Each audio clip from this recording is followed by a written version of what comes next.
إن الحمد لله نحمده ونستعينه ونستغفره ونعوذ بالله من شرور أنفسنا ومن سيئات أعمالنا من يهده الله فلا مضل له ومن يضلل فلا هادي له وأشهد أن لا إله إلا الله وحده لا شريك له وأشهد أن محمدا عبده ورسوله يا أيها الناس اتقوا ربكم الذي خلقكم من نفس واحدة وخلق منها زوجها وبث منهما رجالا كثيرا ونساء واتقوا الله الذي تساءلون به والأرحام إن الله كان عليكم رقيبا يا أيها الذين آمنوا اتقوا الله وقولوا قولا سديدا يصلح لكم أعمالكم ويغفر لكم ذنوبكم ومن يطع الله ورسوله فقد فاز فوزا عظيما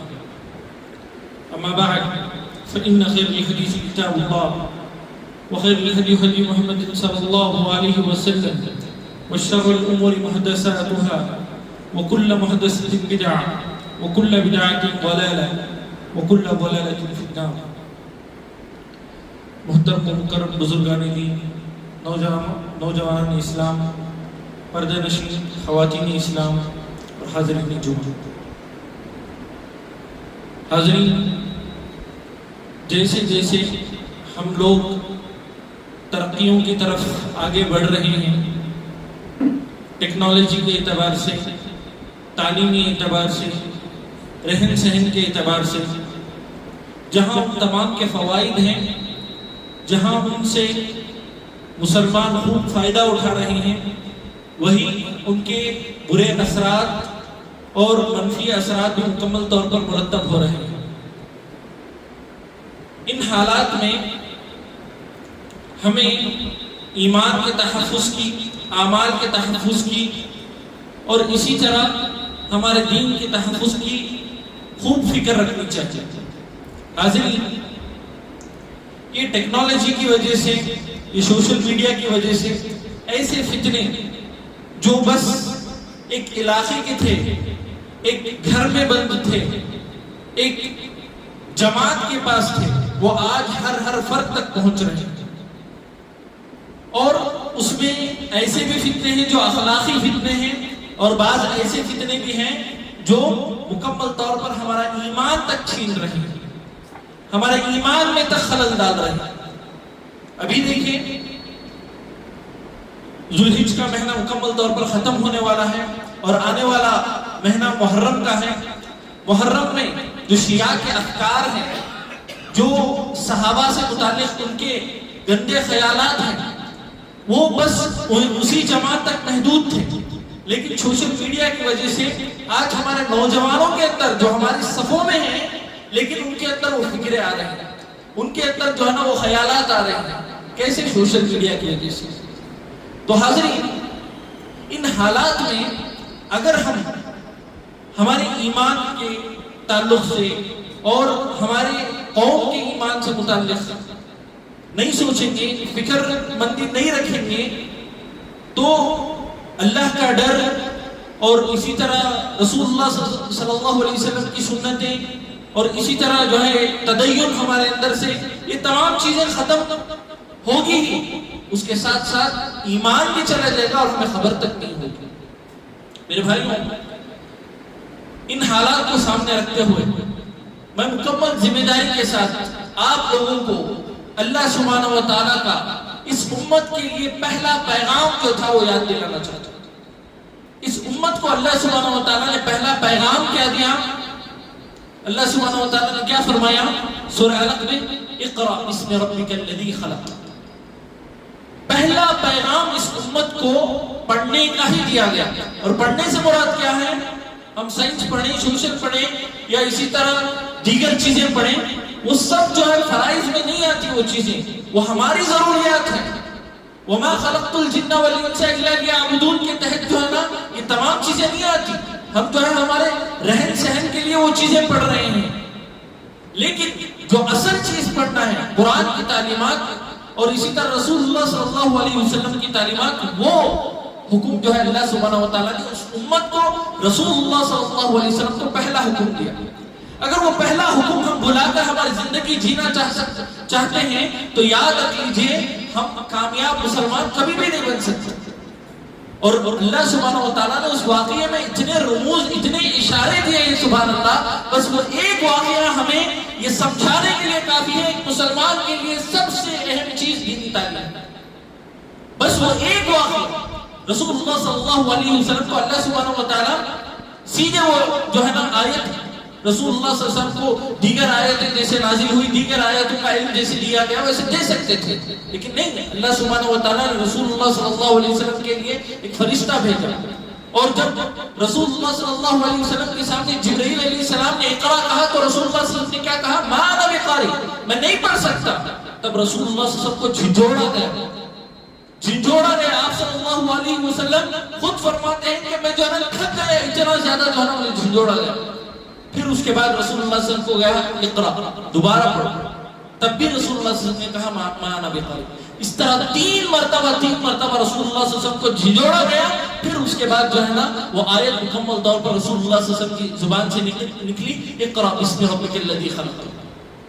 یہاں اللہ سبحانہ و تعالیٰ اتنی سختی کے ساتھ اس حکم کو مکمل طور پر رسول اللہ صلی اللہ علیہ وسلم کے لیے اور ساری امت کو جو ہے نا مکمل طور پر دے رہے ہیں اور سمجھا رہے ہیں کہ جو ہے یہ لازمی طور پر تمہیں اپنانا ہے, اس حکم کو جو ہے نا لازمی طور پر جو ہے ماننا ہے. یہ آیت آج جو ہے نا ہمیں فرشتے تو آ کر نہیں جھنجھوڑیں گے, ہمیں اس واقعے سے رسول اللہ صلی اللہ علیہ وسلم کے اس عمل سے ہمیں اپنے آپ کو جھنجھوڑنے کی ضرورت ہے کہ کیا ہم حقیقت میں اللہ سبحانہ و تعالیٰ کا علم, اللہ سبحانہ و تعالیٰ کی ذات کا علم, اللہ کی کتاب کا علم, اللہ کے رسول کا علم, اللہ کے دین کا علم سیکھ رہے ہیں یا نہیں. ہمیں اپنے آپ کو جھنجھوڑنے کی ضرورت ہے. اگر یہ پہلا پیغام ہم بھول کر جو ہے نا آگے بڑھیں گے تو یاد رکھ لیجیے میں نے جسے بتایا عبادتوں سے بھی دور ہوں گے, ہم اللہ کی خشیت سے بھی دور ہوں گے اور دھیرے دھیرے ایمان سے مکمل طور پر ہم ہاتھ دھو بیٹھیں گے. تو میرے بھائیوں اس پہلے پیغام کو مکمل طور پر یاد رکھنا اور اس پر عمل کرنے کی بے حد ضرورت ہے, ورنہ اللہ سبحانہ و تعالیٰ نے صاف طور پر فرما دیا. سورہ زمر میں اللہ سبحانہ و تعالیٰ نے فرمایا قل هل يستوي الذين يعلمون والذين لا يعلمون. اللہ سبحانہ و تعالیٰ نے فرمایا کہ بتاؤ کیا جاننے والے علم حاصل کرنے والے اور جو علم حاصل نہیں کرتے وہ برابر ہیں؟ یہاں اللہ سبحانہ و تعالیٰ سوالیہ انداز میں لوگوں کو صاف طور پر بتا رہا ہے کہ جاننے والے جو علم حاصل کر رہے ہیں وہ عبادتوں میں بھی, اللہ کے ڈر کے معاملے میں بھی, گناہوں سے بچنے کے معاملے میں بھی وہ جو علم حاصل نہیں کر رہے ہیں ان کے برابر نہیں ہوں گے. وہ ہمیشہ جو ہے نا آگے ہوں گے, ہمیشہ جو ہے نا وہ جو ہے مکمل طور پر اللہ سے ڈرنے والے عبادتوں میں آگے, ہر معاملے میں وہ آگے ہوں گے. اور وہی جو علم حاصل نہیں کرتے ان کو ہر چیز مشکل نظر آئے گی. ایک نماز پڑھنا ان کو مشکل نظر آئے گا. اللہ سبحانہ و تعالیٰ کے لیے 10 سے 15 منٹ نکالنا ان کے لیے جو ہے پہاڑ ٹوٹنے کے برابر ہو جائے گا. چھوٹے چھوٹے اعمال ان کو مشکل نظر آئیں گے. کیوں؟ کیونکہ ان کے پاس علم نہیں ہے, اللہ سبحانہ و تعالیٰ کی معرفت نہیں ہے, اللہ کی ذات کی معرفت نہیں ہے, اللہ کے اسماء کی معرفت نہیں ہے انہیں. یہ دین کیا ہے اس کی معرفت نہیں ہے, ان کے اوپر کیا چیزیں جو ہے مکمل طور پر عائد ہے, کیا چیزیں فرض ہے, ان تمام چیزوں کا انہیں علم نہیں ہے. یہ دین کس محنتوں سے اور کوششوں سے اور کتنی قربانیوں سے ہمارے تک پہنچایا گیا ہے اس کے معلومات ان کے پاس نہیں ہے, جس کی وجہ سے وہ اس دین کو جو ہے مکمل طور پر ہلکے میں لے رہے ہیں, معمولی سمجھ رہے ہیں. تو اللہ سبحانہ و تعالیٰ نے اسی وجہ سے آر دلاتے ہوئے قل هل يستوي الذين يعلمون, دونوں برابر نہیں ہو سکتے. اور یہ معاملہ صرف دنیا میں نہیں بلکہ آخرت میں. دنیا میں بھی جو ہے جو جانتے ہیں, علم حاصل کرتے ہیں, علم کے لیے تڑپ رکھتے ہیں, وہ نہ دنیا میں برابر ہو سکتے ہیں نہ آخرت میں برابر ہو سکتے ہیں. آخرت میں بھی جو ہے نا ان کا انجام مکمل طور پر بہت برا ہوا. اللہ سبحانہ و تعالیٰ نے پہلا حکم جو ہے نا نماز پڑھو روزہ رکھو نہیں, پہلا حکم یہ بتایا تمہیں پڑھنا ہے, اللہ کے بارے میں جاننا ہے, تبھی جو ہے نماز کی اہمیت تمہارے اندر آئے گی, تبھی روزے کی اہمیت آئے گی, تبھی یہ دنیا کو تم چھوڑ کر نماز کے لیے آ پاؤ گے. ورنہ جو ہے تم تمام چیزوں کو سامنے رکھ کر بھی جو ہے اس کو ہلکے میں لوگے. کیوں؟ اس کی اہمیت ہمارے پاس نہیں ہے. دیکھیے میرے بھائیوں, اللہ سبحانہ رسول اللہ صلی اللہ علیہ وسلم بخاری کی روایت ہے, خود اپنے بارے میں بتاتے ہیں. ابو موسیٰ اشعری رضی اللہ عنہ اس کے راوی ہیں وہ فرماتے ہیں کہ رسول اللہ صلی اللہ علیہ وسلم نے فرمایا مثل ما بعثني الله به من الهدى والعلم كمثل الغيث الكثير اصاب ارض. رسول اللہ صلی اللہ علیہ وسلم نے فرمایا جو میری بعثت ہے، جو مجھے اللہ سبحانہ وتعالیٰ نے دنیا میں بھیجا ہے، اس کی مثال کیسی ہے؟ زوردار بارش کی طرح. میں زوردار بارش کی طرح ہوں، یعنی میں اللہ کی طرف سے علم اور ہدایت لے کر آیا ہوں، اور میری مثال کیسی ہے؟ زوردار بارش کی طرح. اور اس زوردار بارش سے فائدہ اٹھانے کے معاملے میں اللہ کے رسول نے 3 مثالیں بتائی، لوگوں کی 3 مثالیں بتائی. ایک زمین ایسی ہوتی ہے جو اس بارش کو مکمل طور پر اپنے اندر جذب کر لیتی ہے، اس بارش کو، اس پانی کو مکمل طور پر اپنے اندر جذب کر لیتی ہے، اور پھر جو ہے اس زمین سے جو ہے جھاڑیاں اگتے ہیں، جس سے جو ہے نا جانور بھی فائدہ اٹھاتے ہیں اور انسان بھی فائدہ اٹھاتے ہیں. پہلی مثال اس شخص کی ہے جو اس علم اور ہدایت کو مکمل طور پر اپنے سینے میں جذب کر لیتا ہے اور خود بھی فائدہ اٹھاتا ہے اور دوسروں کو بھی فائدہ پہنچاتا ہے. دوسری مثال رسول اللہ صلی اللہ علیہ وسلم نے بتائی، وہ شخص جس کی زمین تو سخت ہے لیکن وہ کیا کرتا ہے؟ اس پانی کو مکمل طور پر اپنے اندر جمع کر لیتا ہے. اس پانی کو جو ہے نا وہاں اس زمین میں ٹھہر جاتا ہے وہ پانی، جس سے جو ہے نا جانور بھی فائدہ اٹھاتے ہیں اور انسان بھی فائدہ اٹھاتے ہیں. یعنی پانی رکا ہوا رہتا ہے، رکا ہوا رہتا ہے. بارش کا پانی وہ اکٹھا کر لیتا ہے، جمع کر لیتا ہے، پھر اس سے جو ہے نا مکمل طور پر لوگ فائدہ اٹھاتے ہیں. اور پھر تیسری مثال رسول اللہ صلی اللہ علیہ وسلم نے بتائی، ایک ایسی زمین ہوتی ہے نہ وہ پانی اپنے اندر جذب کرتی ہے اور نہ وہ پانی اپنے اندر روکتی ہے، وہ پانی کو بہا دیتی ہے، وہ پانی کو بہا دیتی ہے، وہ پانی کو مکمل طور پر چھوڑ دیتی ہے. تو وہ انسان جو رسول اللہ صلی اللہ علیہ وسلم کی ہدایت اور علم سامنے رہنے کے باوجود بھی حاصل نہیں کرتا، بارش کی طرح جو ہے نا آج علم ہر جگہ جو ہے نا میسر ہے لیکن وہ حاصل نہیں کرتا، تو اس کی مثال رسول اللہ صلی اللہ علیہ وسلم نے یہی بتائی کہ وہ زوردار بارش پڑنے کے بجائے جو ہے نا اس بارش کو ضائع کر رہا ہے، مکمل طور پر جو ہے نا وہ جو ہے اسے نہ اکٹھا کر رہا ہے نہ اپنے اندر جذب کر رہا ہے، مکمل طور پر ضائع ہونے دے رہا ہے. اور یہی مثال ایک انسان کی ہے. علم آج جو ہے نا ہر جگہ سے جو ہے مکمل طور پر میسر ہے، ہر جگہ سے جو ہے نا علم حاصل کرنے کے ذرائع موجود ہیں لیکن وہ حاصل نہیں کرتا، وہ حاصل نہیں کرتا. اللہ سبحانہ و تعالیٰ کے اس علم کو، شریعت کے اس علم کو معمولی سمجھتا ہے، حقیر سمجھتا ہے. اور اسی طرح رسول اللہ صلی اللہ علیہ وسلم جو ہدایت لے کر آئے، جو کتاب و سنت کی تعلیمات لے کر آئے، اسے معمولی سمجھتا ہے. اور رسول اللہ صلی اللہ علیہ وسلم نے بتایا کہ جو اس طرح کا معاملہ کرتا ہے وہ دنیا میں بھی جو ہے مکمل طور پر برباد ہے، اس کی آخرت بھی مکمل طور پر برباد ہے. تو ہمیں سوچنا چاہیے کہ ہم کس کیٹیگری میں آتے ہیں. ہم پہلی کیٹیگری میں ہیں، دوسری میں ہیں اور تیسری میں ہیں. اگر ہم تیسری میں ہیں تو ہم بہت بڑی غلطی کر رہے ہیں، ہم بہت بڑی غلطی کر رہے ہیں. یہ ہدایت، یہ علم جو ہے اللہ سبحانہ و تعالیٰ نے ہمارے لیے نازل کیا ہے. اللہ سبحانہ و تعالیٰ نے قرآن کی جو باتیں لکھی ہیں وہ ہمارے لیے لکھی ہیں. جو رسول اللہ صلی اللہ علیہ وسلم نے محنتیں اور کوششیں کر کر پھر اس کے بعد صحابہ نے اور پھر تابعین نے جو حدیثیں جو مکمل طور پر محفوظ رکھ کر ہم تک پہنچائی، وہ کس کے لیے؟ ہماری ہدایت کے لیے، ہماری ہدایت کے لیے. ہمیں اس کے لیے مکمل طور پر کوشش کرنا چاہیے، ہمیں اس کے لیے بھاگ دوڑ کرنا چاہیے. میرے بھائیوں، آپ سوچئے ایک لمحے کے لیے، قرآن مجید اللہ سبحانہ و تعالیٰ کا کلام ہے، لیکن کبھی بھی ہمیں فکر تک نہیں ہوتی کہ جو ہے نا اللہ نے ہمارے لیے کیا حکم دیا ہے، کیا کہا ہے، اس کو سمجھنے کی کوشش کرتے. میں مکمل آپ کو آر دلانے کے لیے نہیں، بس احساس دلانے کے لیے اپنے آپ کو شامل کرتے ہوئے کہتا ہوں کہ کتنے ایسے لوگ ہیں جن کو سورہ فاتحہ کا تک ترجمہ نہیں پتا. اگر باہر کھڑے ہو جائیں اور آپ جو ہے نا جاتے وقت جو ہے نا ایک شخص سے پوچھا جائے کہ سورہ فاتحہ کا ترجمہ سنائے تو آپ ہی سوچیں کیا حال ہوگا ہماری مسجد. یہ سب چھوٹی چیزیں نہیں ہیں. اللہ نے جو ہے ہمارے لیے قرآن نازل کیا ہے، اللہ نے شریعت ہمارے لیے رکھی ہے، اور ہم جو ہے اس کو مکمل طور پر نظر انداز کرتے ہیں اور یہ سوچتے ہیں کہ ہمارے پاس جو علم ہے وہ کافی ہے. ہم نے جو جان لیا ہے کہ اللہ اوپر ہے، اللہ ایک ہے، اتنا کافی ہے، اسی علم میں جو ہے نا ہم ساری زندگی گزار لیں گے. نہیں میرے بھائیوں، صحابہ جو ہے اس علم کے لیے تڑپتے تھے، ترستے تھے. میں ایک مثال آپ لوگوں کو دیتا ہوں جس سے آپ لوگوں کو اچھی طرح اندازہ ہوگا کہ صحابہ اور ہمارے اسلاف کے اندر جو ہے نا اس علم کی کیسی تڑپ تھی. دیکھیے ابن ماجہ کی حدیث ہے، جس کو شیخ البانی نے صحیح قرار دیا ہے، کثیر ابن قیس رحمہ اللہ وہ فرماتے ہیں کہ قال كنت جالسا عند ابي الدرداء، میں ابو الدرداء رضی اللہ عنہ ان کے ساتھ بیٹھا ہوا تھا دمشق کی مسجد میں. دمشق کی مسجد میں ابو الدرداء کے ساتھ بیٹھا ہوا تھا. ایک شخص آئے اور آ کر کہنے لگے اے ابو الدرداء، میں مدینے سے آیا ہوں، میں مدینے سے دمشق آیا ہوں صرف ایک حدیث آپ سے سننے کے لیے، صرف ایک حدیث آپ سے سننے کے لیے میں مدینے سے دمشق آیا ہوں.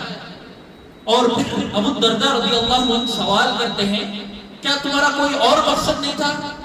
کیا تمہارا مقصد تجارت یا پھر جو ہے نا کوئی اور چیز نہیں تھی؟ تو وہ شخص فرماتے ہیں بالکل نہیں، میرا صرف اور صرف ایک ہی مقصد تھا کہ میں آپ سے آ کر وہ ایک حدیث سنوں. اور مدینے سے دمشق جو ہے نا تقریباً 1300 کلومیٹر سے زیادہ ہے. اور اس دور کی بات سوچیں آپ، تقریباً 15-20 دن کا سفر کر کے وہ تمام صعوبتیں جھیل کر، ایسا نہیں کہ آج کی جو ہے نا سہولیات ہے سفر کرنے کا، کچھ نہیں، یہ تمام صعوبتیں جھیل کر جو ہے نا صرف وہ ایک حدیث سننے کے لیے آئے ہیں. اسی وجہ سے آج علماء کیا بتاتے ہیں پتہ ہے؟ پہلے کے دور میں لوگ جو ہے علماء کو اور علم کو تلاش کرتے تھے، آج علماء کو جو ہے نا عوام کو تلاش کرنا پڑ رہا ہے علم دینے کے لیے. آج معاملہ الٹا ہو گیا ہے. پہلے لوگ تلاش کرتے تھے کہ فلاں عالم کہاں ہے، میں ان کے پاس جاؤں گا، پڑھوں گا اور ان سے علم حاصل کروں گا. آج علماء کو تلاش کرنا پڑ رہا ہے کہ عوام کہاں ہے. آج مسجدیں خالی ہیں، آج مائک کی ضرورت نہیں ہے درس کے لیے، بیٹھ کر جو ہے نا 4 لوگوں کو ایسے ہی درس دے کر بھیج سکتے ہیں. اتنی جو ہے نا تعداد کم ہو گئی ہے علم حاصل کرنے کی. کیوں؟ آج ہم جو ہے یہ جدید ہمارے اندر جو ہے نشہ آ گیا ہے کہ ہمارے پاس یوٹیوب ہے، ہمارے پاس فیس بک ہے، ہم جو ہے وہاں سے علم حاصل کر لیں گے. میرے بھائیوں یہ باتیں سب جو ہے نا صرف دل کو خوش کرنے کے لیے جو ہے اس میں کچھ حقیقت نہیں. ہاں اس سے فائدہ ہوگا ضرور، لیکن جو ہے آخری صورت ہے. علماء نے بتایا مجبوری کی صورت میں آپ جو ہے نا یہ سوشل میڈیا وغیرہ سے علم حاصل کریں گے، ورنہ جو ہے نا ادب کے ساتھ آ کر بیٹھ کر ایک عالم سے مکمل طور پر قرآن اور اسی طرح جو ہے نا دین کی تعلیمات جو ہے مکمل طور پر لیں گے. یہ طریقہ ہے، یہ طریقہ ہے. بہرحال اس شخص نے جب مکمل طور پر بتایا کہ جو ہے نا میں دمشق سے آپ کے پاس، مدینے سے دمشق تک آپ کے پاس صرف اور صرف وہ ایک حدیث لینے کے لیے آیا ہوں، تب انہوں نے حدیث بیان کرنے سے پہلے یہ حدیثیں ان کو سنائی. ابو الدرداء رضی اللہ عنہ نے فرمایا کہ میں رسول اللہ صلی اللہ علیہ وسلم سے سنا من سلک طریقا یلتمس فیہ علما سہل اللہ طریقا للجنہ. رسول اللہ صلی اللہ علیہ وسلم کا فرمان ان کو سنایا کہ تم نے جو سفر کر کے آئے ہیں تو یہ حدیث سنو، جو شخص دنیا میں طلب علم کا راستہ اختیار کرتا ہے، طلب علم حاصل کرنے کے لیے جو ہے نا اپنے گھر سے نکلتا ہے، اللہ سبحانہ وتعالیٰ اس کی جنت کا راستہ آسان کر دیتے ہیں. میرے بھائیوں یہ حدیث بہت اہم ہے، یہ حدیث سمجھ کر جائیے، اللہ کے لیے آ جائیں. رسول اللہ صلی اللہ علیہ وسلم اس حدیث میں کیا فرما رہے ہیں کہ جو شخص جنت کا راستہ آسان کرنا چاہتا ہے اس کا طریقہ کیا ہے؟ حصول علم. اگر آپ اپنی دنیا میں جنت کا راستہ آسان کرنا چاہتے ہیں تو رسول اللہ صلی اللہ علیہ وسلم کے اس فرمان کو یاد رکھیں، حصول علم. اگر آپ حصول علم کریں گے تو جنت کا راستہ آسان ہوگا. ورنہ جو ہے ان فتنوں کے دور میں، ان گناہوں کے دور میں جو ہے نا اپنے آپ کو، اپنے ایمان کا حفاظت کر کے چلنا جو ہے نا ناممکن سی بات ہے. یہ علم ڈھال بنے گا، یہ علم آپ کے ایمان کی حفاظت کرے گا، یہ علم آپ کے اعمال کی حفاظت کرے گا. جب آپ ہر دن جو ہے سنتے رہیں گے، پڑھتے رہیں گے، اللہ کی خشیت آپ کے دلوں میں طاری ہوگی. میرے بھائیوں علم سے سب سے بڑا فائدہ ہے آپ کے ایمان کی تازگی. سب سے بڑا فائدہ، آپ درس میں آ کر بیٹھ رہے ہیں، آپ نے وہ حدیث سنی ہے، 12 حدیث سنی ہے، لیکن بیٹھے اس سے کم از کم یہ فائدہ ہوگا کہ آپ کا علم تازہ ہو جائے گا، آپ کا ایمان تازہ ہو جائے گا. یہ فائدہ جو ہے نا آپ کو کوئی اور چیز نہیں دے سکتی، کوئی اور چیز سے جو ہے نا آپ کو یہ فائدہ نہیں حاصل ہوگا. تو بہرحال انہوں نے بتایا من سلک طریقا یلتمس فیہ علما سہل اللہ لہ طریقا الی الجنہ. جو صرف راستہ اختیار کرتے ہیں علم حاصل کرنے کا، اللہ ان کے جنت کا راستہ آسان کر دیتے ہیں. پھر اس کے بعد انہوں نے فرمایا کہ رسول اللہ صلی اللہ علیہ وسلم نے فرمایا وَإِنَّ الْمَلَائِكَةَ لَتَضَعُ أَجْنِحَتَهَا لِظَلِّ طَالِبِهِ. اس کے بعد جو سب سے مقرب جو اللہ کی مخلوق ہے، فرشتے، اللہ سبحانہ رسول اللہ صلی اللہ علیہ وسلم نے فرمایا وہ ایک طالب علم کے لیے اپنے پر بچھا دیں گے، وہ ایک طالب علم کے لیے اپنے پر بچھا دیں گے. کیوں؟ رضن رضن کیوں؟ رضن لطالب علم، وہ جو کام کر رہے ہیں، وہ طالب علم کام کر رہا ہے، اس کی جو ہے نا اس کی تکریم کے لیے، اس کی عزت افزائی کے لیے وہ مکمل طور پر اپنے پر بچھا دیں گے۔ پھر اس کے بعد جو ہے رسول اللہ صلی اللہ علیہ وسلم نے فرمایا وَإِنَّ طَالِبَ الْعِلْمِ يَسْتَغْفِرُ لَهُ مَنْ فِي السَّمَاءِ وَالْأَرْضِ حَتَّى الْحِيتَانِ فِي الْمَاءِ۔ پھر اس کے بعد رسول اللہ صلی اللہ علیہ وسلم نے فرمایا ایک طالب علم کے لیے جو آ کر علم حاصل کرتا ہے، اس کے لیے جو ہے نا تمام دنیا کی ہر چیز، چاہے وہ زمین میں ہو آسمان میں ہو، تمام اس کے لیے مغفرت کی جو ہے نا دعائیں کرے گی۔ حَتَّى الْحِيتَانِ فِي السَّمَاءِ، حَتَّى الْحِيتَانِ فِي الْمَاءِ، یہاں تک کہ جو ہے نا جو سمندر میں مچھلیاں ہیں وہ بھی جو ہے نا مکمل طور پر اس کی جو ہے مغفرت کی جو ہے نا دعائیں کریں گے۔ میرے بھائیوں، اس حدیث کو آپ اگر غور سے سمجھیں گے تو سبحان اللہ، اللہ سبحانہ و تعالیٰ حکم دے رہے ہیں تمام مخلوقات کو کہ یہ بندہ جو ہے نا علم حاصل کرنے کے لیے نکل رہا ہے، اور آپ کا کام کیا ہے؟ تمام لوگ جو ہے نا اس کی مغفرت کی دعا کریں گے۔ تمام لوگوں کا کام کیا ہے؟ جب تک یہ علم حاصل کرتے رہے گا تمام لوگ، ایک طرف جو ہے نا فرشتوں کو کہا جا رہا ہے کہ یہ زمین پر نہیں، آپ کے پروں پر چلیں گے، اور دوسری طرف جو ہے نا ہر مخلوق کو، یہاں تک کہ مچھلیوں کو تک حکم دیا جا رہا ہے کہ آپ ان کی مغفرت کرو۔ اتنا بڑا جو ہے فضل اور اتنی بڑی فضیلت جو ہے اللہ سبحانہ و تعالیٰ نے ایک طالب علم کے لیے، ایک علم حاصل کرنے والے کے لیے رکھی ہے۔ دیکھیں معاذ بن جبل رضی اللہ عنہ جو حلال و حرام کے بارے میں سب سے زیادہ علم رکھنے والے تھے، وہ فرماتے ہیں تعلموا العلم، علم حاصل کرو، اور اس کے بعد وہ فرماتے ہیں فإن تعلیمہ للہ خشیہ، اگر کوئی علم حاصل کرتا ہے تو اس کے دل میں خشیت آئے گی، اس کے دل میں اللہ کا ڈر آئے گا۔ وَتَلَبُهُ عِبَادَةً، اور اگر کوئی اس کو جو ہے نا حاصل کرتا ہے تو وہ عبادت ہے، مستقل ایک عبادت ہے۔ علم حاصل کرنا کیا ہے؟ مستقل ایک عبادت ہے۔ وَمُذَاكَرَتَهُ تَسْبِيحٌ، اگر اس کو کوئی بار بار یاد کرتا ہے وہ کیا ہے؟ تسبیح ہے، اللہ کی تسبیح بیان کرنے کے برابر ہے۔ والبحث عنہ جہاد، اگر کوئی جو ہے نا کوئی مسئلے میں تحقیق کرتا ہے، جو ہے نا کچھ جو ہے سمجھ میں نہیں آ رہا ہے، جا کر 1 سے 4 لوگوں سے پوچھتا ہے، اس میں تحقیق کرتا ہے، تو معاذ بن جبل رضی اللہ عنہ نے کہا کہ وہ جہاد کے برابر ہے۔ یہ سب فضیلت جو ہے نا علم سے متعلق ہے، کوئی چھوٹی موٹی چیزیں نہیں۔ اور یاد رکھ لیجیے رسول اللہ صلی اللہ علیہ وسلم نے صاف طور پر فرما دیا کہ حصول علم جو ہے فرض ہے، طلب العلم فریضۃ علی کل مسلم۔ یہ حدیث ہم سب کو یاد ہے، لیکن عمل کے معاملے میں مکمل طور پر پیچھے نظر آتا ہے۔ علم حاصل کرنا فرض ہے، نماز کے معاملے میں ہو، اللہ سبحانہ و تعالیٰ کے معاملے میں ہو۔ اگر ہم جو ہے اپنا جائزہ لیں اور جو ہے نا 5 منٹ اللہ سبحانہ و تعالیٰ کے بارے میں ہمیں کہنے کو کہا جائے، یا غیر مسلم آ کر ہمیں جو ہے نا اللہ کا تعارف کرانے کو کہا جائے، تو ہم کیا تعارف کرائیں گے؟ رسول کی سیرت کیا بیان کریں گے؟ سبحان اللہ، ایسا بالکل نہیں ہونا چاہیے۔ ہمارے اوپر فرض ہے، یہ کوئی آپشن چیز نہیں ہے۔ ہم چاہیں تو علم حاصل کریں گے، نہیں تو جو ہے نا نہیں کریں گے، ایسا مسئلہ نہیں ہے۔ علم حاصل کرنا ہر مسلمان پر فرض ہے، اور رسول اللہ صلی اللہ علیہ وسلم نے مکمل یہ اللہ سبحانہ و تعالیٰ کے خیر سے کتنا جڑا ہوا ہے وہ بھی صاف طور پر فرما دیا، من یرید اللہ بہ خیرا یفقہہ فی الدین۔ اللہ سبحانہ و تعالیٰ جس کے ساتھ خیر کا ارادہ کرتا ہے، بس اسی کو دینی علم، شریعت کا علم حاصل کرنے کی توفیق دیتا ہے۔ تو اگر کوئی شخص جو ہے نا علم حاصل کر رہا ہے اور اسے توفیق مل رہی ہے، تو اس کا مطلب اللہ اس کے ساتھ خیر کا ارادہ کر رہا ہے۔ اور شیخ ابن عثیمین اس حدیث کی شرح میں بتاتے ہیں کہ اگر کسی کو توفیق نہیں مل رہی ہے، اس کا مطلب اللہ اس کے ساتھ خیر کا ارادہ نہیں کرتا، خیر کا ارادہ نہیں کرتا۔ میرے بھائیوں، دوسرے علم کی طرح نہیں ہے یہ علم بہت غیور ہے، یہ علم بہت غیرت مند ہے۔ ہر کسی کے جو ہے نا حق میں یہ علم نہیں آتا، جو اس کے لیے تڑپ رکھتا ہے، جو اس کے لیے قربانی دیتا ہے، جو اس کے لیے صبر کرتا ہے۔ دیکھیں جسے ابو الدرداء نے پوچھا کیا تمہارا کوئی اور مقصد تھا یہاں آنے کے لیے؟ نہیں، صرف اور صرف علم حاصل کرنا۔ تب انہوں نے حدیثیں بتائی، تب انہوں نے ہاں میں وہاں جا رہا ہوں، یہ بھی کام کر لوں گا، ساتھ میں حدیث بھی سن کر آ جاؤں گا، یہ معاملہ نہیں تھا، یہ معاملہ نہیں تھا۔ یہ علم جو ہے بہت غیرت مند ہے، ہمیں اس کے لیے قربانی دینا پڑے گا، صبر کرنا پڑے گا، تبھی جو ہے نا یہ علم جو ہے مکمل طور پر ہمارے حق میں آئے گا، تبھی اللہ سبحانہ و تعالیٰ کا خیر ہمارے حق میں آئے گا۔ رسول اللہ صلی اللہ علیہ وسلم کی حدیث مکمل طور پر صادق ہماری زندگیوں میں نظر آئے گی، من یرید اللہ بہ خیرا، اللہ جس کے ساتھ خیر کا ارادہ کرتا ہے بس اسی کو یہ علم دیتا ہے۔ تو اگر کسی کو علم، حصول علم کا موقع مل رہا ہے تو انہیں سمجھنا چاہیے کہ جو ہے اللہ ان کے ساتھ خیر کا ارادہ کر رہا ہے۔ دیکھیں میرے بھائیوں، ایک حدیث، ایک واقعہ میں آپ لوگوں کو سنانا چاہتا ہوں کہ ہمارے اسلاف اور جو ہے ہمارے صحابہ کی زندگیوں اور علم کا کتنا گہرا تعلق تھا.